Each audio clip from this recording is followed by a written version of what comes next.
Assalamualaikum warahmatullahi wabarakatuh. Salam sejahtera bagi kita semuanya. Om Swastiastu, salam kebajikan, namo buddhaya, rahayu, rahayu, rahayu.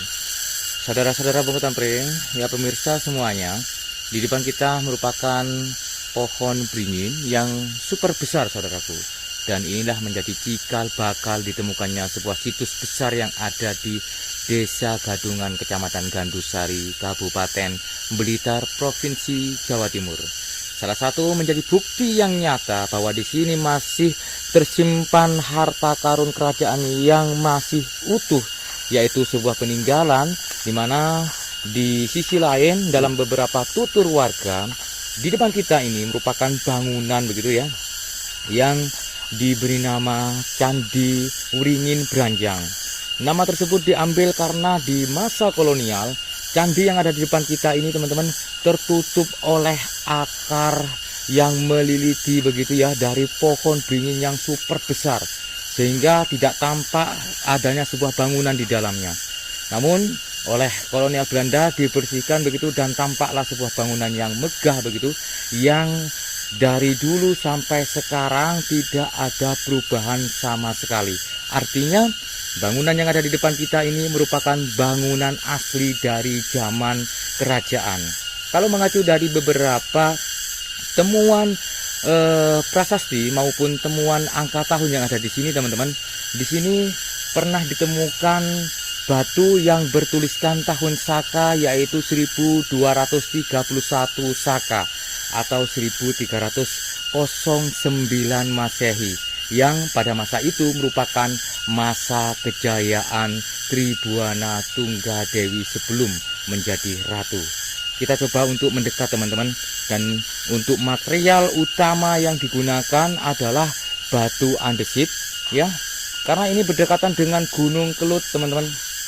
Bahkan di sini sudah dibuka jalur pendakian Gunung Kelut yang bangunan ini menghadap ke selatan begitu ya. Mungkin di zaman itu orientasinya adalah puncak Gunung Kelut ya, puncak Gunung Kelut teman-teman. Oke, kita coba lihat satu persatu secara detail begitu dari berbagai sisinya. Nah, di sini teman-teman, sebelum kita menuju ke sebuah pintunya, di sini sudah terlihat begitu adanya ventilasi ya, atau saluran udara begitu, yang mungkin di dalam tersebut ada orang yang berjaga begitu ya.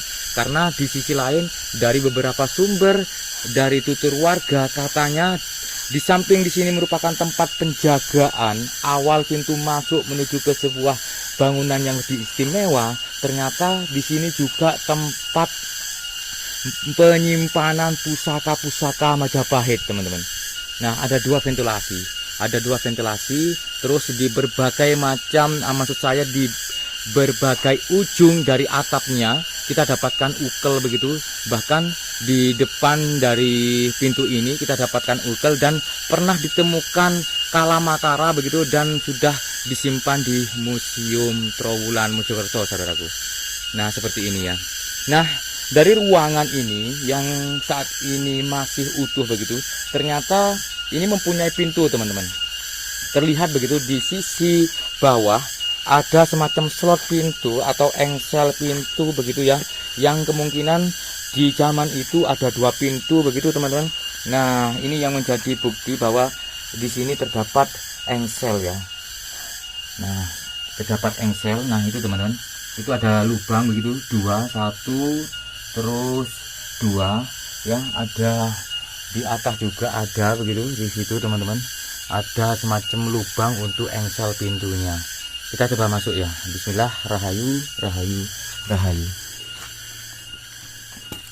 Oke, seperti ini ruangannya.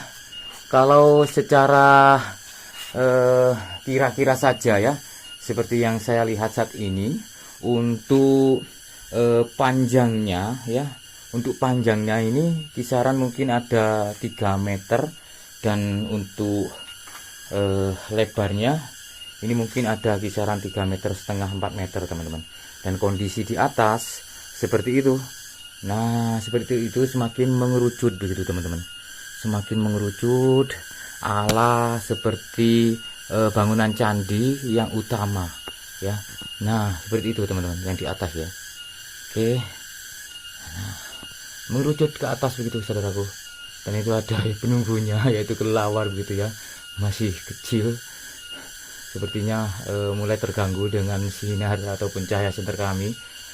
Dan coba dilihat, diperhatikan bagaimana mereka menata teman-teman, bagaimana mereka menata begitu. Kalau kita lihat ya, ini pakai kuncian begitu ya, mungkin kalau di candi iya mungkinnya, tapi kalau ini hanya satu tembok saja, satu baris tembok saudaraku.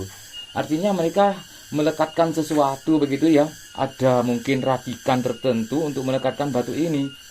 Jadi ini bukan kuncian saudaraku, ini bukan kuncian, tapi ada racikan tertentu yang untuk melekatkan batu yang satu dengan batu yang lain gitu. Dan kalau kita lihat begitu ya, secara seksama di sela-sela ataupun di spasi dari batu ini, kami tidak dapatkan racikan pelekat ya, seolah-olah hanya ditempelkan begitu saja ya. Dan ini masih utuh ya, belum mengalami kerusakan begitu ya, meskipun ini berdekatan dengan Gunung Kelut ya. Karena beberapa yang saya baca ya, sejarah dari Gunung Kelut itu sudah mengalami erupsi begitu atau meletus begitu beberapa kali. Bahkan di zaman kerajaan Singosari pun Gunung Kelut itu katanya sudah pernah meletus saudaraku. Artinya ini mungkin ya terhindar begitu ya, tidak sampai kena dari lahar ataupun erupsi Gunung Kelut. Wih, seperti ini saudaraku, coba dilihat ya bagian atasnya gitu ya.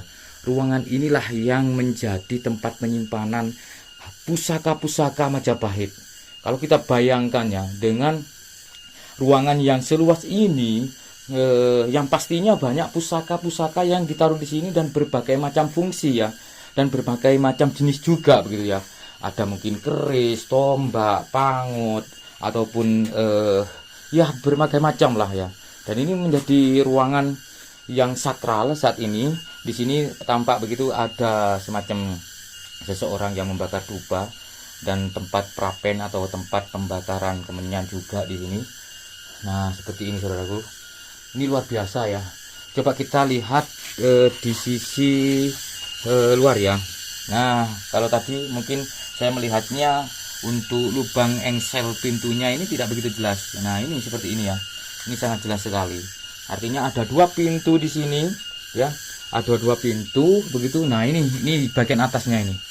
Nah, ini bagian atas teman-teman, berlubang begitu ya.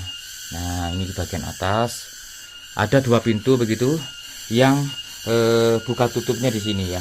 Kalau ukurannya tidak begitu lebar teman-teman, pintu ini hanya kisaran ukuran 50 cm ya, 50 cm. Oke, ini ada bekas bunga yang orang-orang lagi itu, dan di sini tampak begitu ada material lepas dengan bentuk balok seperti ini dari andesit juga. Oke, nah seperti ini teman-teman. Dan kemungkinan kalau ditemukannya makara begitu ya, kala makara itu mungkin di daerah sini teman-teman, di atas gawangan pintu ini yang sudah disimpan di Museum Trowulan, katanya seperti itu. Oke, ini adalah sisinya teman-teman. Ini adalah sisinya, ada renovasi sedikit begitu seperti ini ya, karena ini mungkin karena tergerus zaman, ada sesuatu yang cuil ya, sehingga oleh pihak terkait BPGB begitu dikasih tambahan racikan semen begitu ya. Nah, bagian sudutnya seperti ini teman-teman. Ternyata di bagian atas itu tidak hanya seperti itu, atapnya itu bukan dari atap kayu ya saudaraku, itu adalah atap yang terbuat dari batu juga, yang ditata sedemikian rupa menjadi atap begitu ya. Nah, seperti ini teman-teman. Oke, ini adalah ventilasinya ya. Oke, kita coba muter. Nah, itu di bagian pojoknya itu namanya ukel ya, sudutan atap. Dan ternyata tidak hanya di depan dan di samping saja, di belakang juga ada ventilasi ya. Kemungkinan ya tadi di dalam ada orang gitu loh. Kalau ruangan tertutup tanpa ventilasi, artinya di ruangan tersebut tidak ada orang gitu ya. Nah, seperti ini teman-teman. Jadi mungkin orang tersebut ataupun prajurit mungkin menjaga pusaka-pusaka Majapahit ini. Oke, kalau kalian ingin datang ke sini, kalian bisa langsung searching di Google Maps Candi Wringin Branjang yang berada di Desa Gadungan, Kecamatan Gandusari, Kabupaten Blitar, Provinsi Jawa Timur. Kalian bisa melihat secara utuh begitu bangunan yang dibuat di zaman Kerajaan Majapahit ya. Diperkirakan dibangun di kisaran tahun 1231 Saka seperti yang pernah ditemukan di dalam sana ya, di dalam hutan situ pernah ditemukan angka tahun. Kita nanti coba melihat angka tahunnya apakah benar informasi tersebut, bahwa di sini merupakan tempat yang istimewa, yang artinya kalau ini di bagian depan bahwa bisa jadi ya bangunan ini merupakan pintu gerbangnya menuju ke suatu bangunan yang istimewa di dalamnya. Apakah istana, apakah tempat pemujaan, atau tempat suci begitu ya, kita tidak tahu teman-teman. Tapi yang jelas ini merupakan karya dari nenek moyang kita, leluhur kita yang patut dilestarikan ya. Paling tidak ketika kalian datang ke sini mencoba untuk paling tidak jangan coret-coret begitu ya teman-teman, jangan ada niatan untuk vandalisme. Dan ini teman-teman ditemukan awal ditemukannya oleh Belanda begitu ya, karena memang rimbunnya pohon beringin ataupun akarnya yang menutup bangunan ini sehingga tidak terlihat dan dibersihkan oleh Belanda. Lambat laun ketika Belanda sudah pulang ke negaranya, ini tampak ditutupi oleh semak belukar lagi dan ditemukan oleh manusia tertua di Blitar ya teman-teman. Namanya almarhum Mbah Harjo Kentilot. Mungkin teman-teman pernah mendengar nama tersebut ya. Beliau adalah merupakan pejuang peta ya, pejuang tanah air yang berjuang dengan Supriyadi di Blitar ini. Beliau sudah almarhum dan kita kirim doa kepada beliau, semoga segala dosanya diampuni oleh Tuhan Yang Maha Esa dan amal ibadahnya diterima di sisi Tuhan Yang Maha Esa. Terima kasih, semoga bermanfaat dan Assalamualaikum warahmatullahi wabarakatuh.